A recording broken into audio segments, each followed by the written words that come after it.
Hello বন্ধুরা, তোমাদেরকে স্বাগত আর একটি নতুন ব্লগে। তো বন্ধুরা, আজকে রাত্রে মেনু হবে আমাদের লুচি আর ভাঙা বুটের সবজি। তো মা এখন লুচির মধ্যে নুন দিয়েছে আর এখন দিচ্ছে সরষের তেল।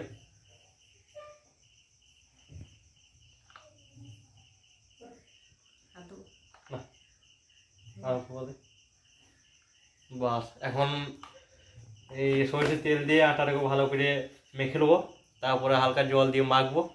আর মেখে যেতে হবে অনেকক্ষণ ধরে, ওটা নিজে বোঝা যাবে একটু আলাদা টাইপের যখন হয়ে যাবে, একটু নরম নরম হয়ে যাবে, তখন মেখে একদম পুরো ঢাকা দিয়ে রাখবো 10 মিনিট আধা ঘন্টার মতন। তারপর সেটাকে লুচি করবো। আর সেই লুচিটা না একবারে নান পট যেমন হয় সেরকম ধরনেরই হয়, খুব নরম হয় লুচিটা। তো চলো তোমাদের পুরো প্রসেসটা দেখাবো কীভাবে করছি না করছি। ভিডিওটাও একদম বিনা স্কিপ করে দেখতে থাকো। চ্যানেল প্রথমে চ্যানেলটাকে সাবস্ক্রাইব করো, লাইক করো, অবশ্যই একটি শেয়ার করো। এখন আটাটাকে সেনে নেবো, মানে মেখে নেবো ভালো করে। সরষের তেল দিয়ে আটাটাকে মাখলে আটাটা মানে মোলায়েম হয়ে যায়। যখন আরও মানে জল দিয়ে মাখবো, তারপর যখন উপরে একটু সরষের তেল দিয়ে ঢাকা দিয়ে দেবো, তখন খুব সুন্দর লুচিটা হয়। এরকম করে তোমরাও বাড়িতে করে খাবে, দেখবে খুব ভালো লাগবে। তো বন্ধুরা, দেখতে পাচ্ছ আটাটা পছন্দ হয়ে গেছে। ঠিক এরকম ধরনের আটাটা হবে শানতে শানতে। আর এর মধ্যে একটু সরষের তেল দিয়ে পুরো আটাটাকে সরষের তেল মাখিয়ে কিছুক্ষণের জন্য ঢাকা দিয়ে রেখে দেবো। তারপর ওই দিয়ে কড়াই চাপিয়ে তেল গরম হতে দিয়ে দেবো, তাহলে হয়ে যাবে।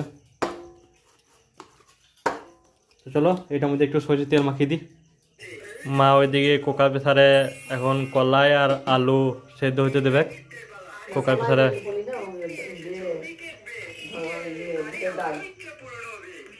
হ্যাঁ, ভাঙা বুটের ডাল আর আলু কুকার প্রেসার সেদ্ধ করতে দেবে। আর এদিকে মা তেলটা দিয়ে দিয়েছে, তেলটা মাখিয়ে নি।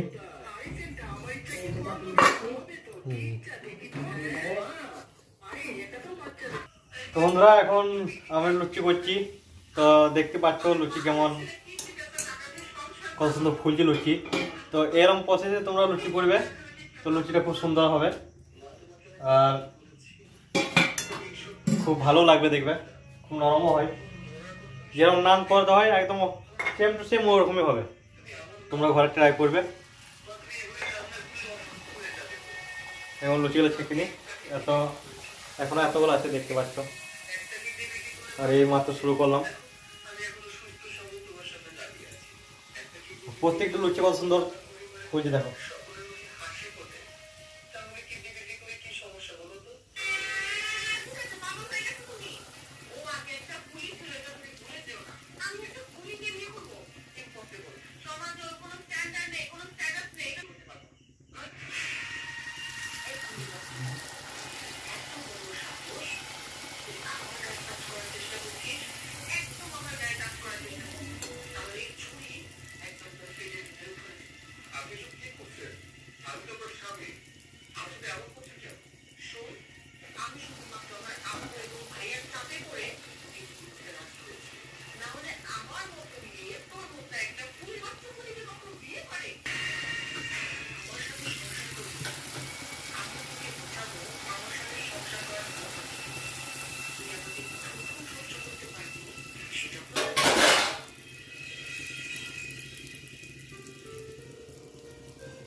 তো বন্ধুরা, দেখতেই পাচ্ছ কেমন ফুলকো ফুলকো লুচি, যেমন নান পট হয় সেরকমই হচ্ছে, একদম ডুপ্লিকেট। এরকমভাবে বানাবে, প্রসেসটা দেখলে দেখবে খুবই ভালো হবে।